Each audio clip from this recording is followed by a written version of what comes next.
नमस्कार, आप देख रहे हैं द हिंद 24 न्यूज और मैं हूं आपके साथ साक्षी निर्वाण। आइए नजर डालते हैं आज की कुछ बड़ी खबरों की ओर।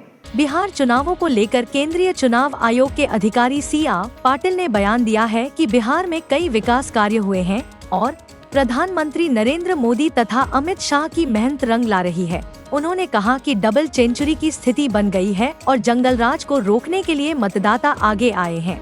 मतदाताओं ने नीतीश कुमार, प्रधानमंत्री और अमित शाह पर भरोसा जताया है। सी.आर. पाटिल ने सभी मतदाताओं का हार्दिक धन्यवाद भी किया।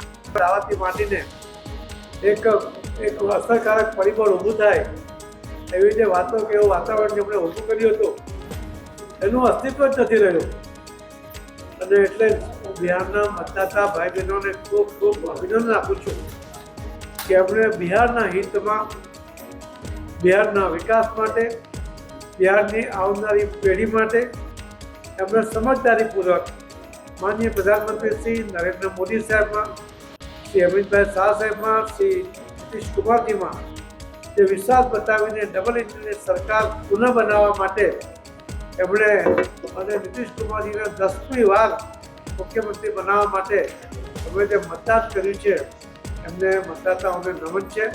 એમની સમજદારીને અને એમણે જે રીતે જંગલરાજને અટકાવવા માટેનો ભરપૂર પ્રયત્ન તાકાત લગાવી ત્યારે ડર ઊભો થયો કે જંગલરાજ ફરી આવી રહ્યું છે અને બિહારમાં રહેતા અને બિહાર બહાર રહેતા બિહારના લોકોએ પણ એકજૂટ થઈને બિહારમાં જાગૃતિ ફેલાવવાનો પ્રયત્ન કર્યો અને આ પરિણામ જે આવ્યું છે એ ખરેખર અકલ્પનીય છે। અમે પણ 160+ કહેતા હતા, પરંતુ આ તો 200ની નજીક પહોંચવાની તૈયારીમાં છે। એના માટે ખરેખર ખૂબ ખૂબ અભિનંદન માનનીય પ્રધાનમંત્રી મોદી સાહેબને, નીતિશ કુમારજીને, અમિતભાઈ શાહ સાહેબને, બાકી સૌ લોકોએ જે મહેનત કરી છે અને વિશેષ બિહારના મતદાતા ભાઈઓ।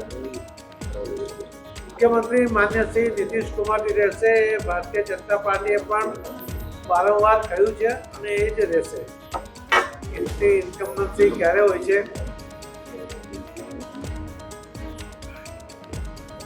દુરુપયોગ થાય છે।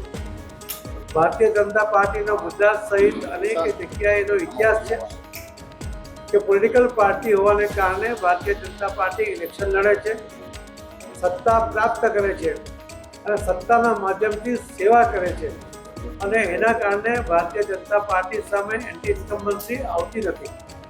બિહારમાં પણ જેડીયુની સાથે ગઠબંધનની સરકાર હતી અને જે વિકાસ થયો, જે ક્યારેય બિહારે કલ્પના નહોતી કરી, બિહારના મતદાતાઓ એમણે કલ્પના નહોતી કરી એ પ્રકારનો જે વિકાસ થયો, જે લો એન્ડ ઓર્ડરનો અમલ થયો અને એના કારણે એમણે ફરીથી 20 વર્ષ પછી ફરીથી બીજા 5 વર્ષ માટે જ્યાં એનડીએની સરકાર બનાવવા માટેનો જ્યાં મેન્ડેટ આપ્યો છે એ ખરેખર અકલ્પનીય પણ છે અને બિહારના મતદાતાઓની સમજ પણ છે અને સમજદારી જાગૃતતાને કારણે આ રીતે લાગી શકે છે।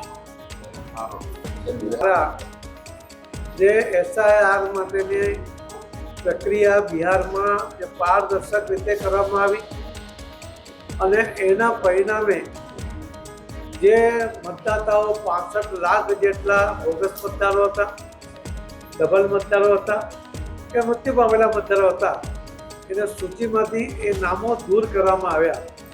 પરંતુ મેં બંને સ્પેલમાં મતદાન વખતે પણ જોયું છે, એક પણ મતદાતાએ પોતાનું નામ મતદાન યાદીમાંથી કમી થઈ ગયું, ખોટી રીતે કમી થઈ ગયું એવું એક પણ ફરિયાદ નથી આવી। આવું સરસ કામ કરવા માટે ઇલેક્શન કમિશનરને ખૂબ ખૂબ અભિનંદન આપીએ છીએ અને આખા દેશમાં આ એસઆરની યોજના દ્વારા આખી મતદાન સૂચિઓને ફરીથી સ્વચ્છ કરવા માટે એમણે જે અભિયાન આદર્યું છે એમાં એ સફળતા એવી શુભેચ્છા પણ પાઠવું છું જે દેશના હિતમાં પણ છે અને આ પ્રક્રિયા સરળતાથી થવી જોઈએ એવો મારો અનુભવ છે। देखते रहिए द हिंद 24 न्यूज।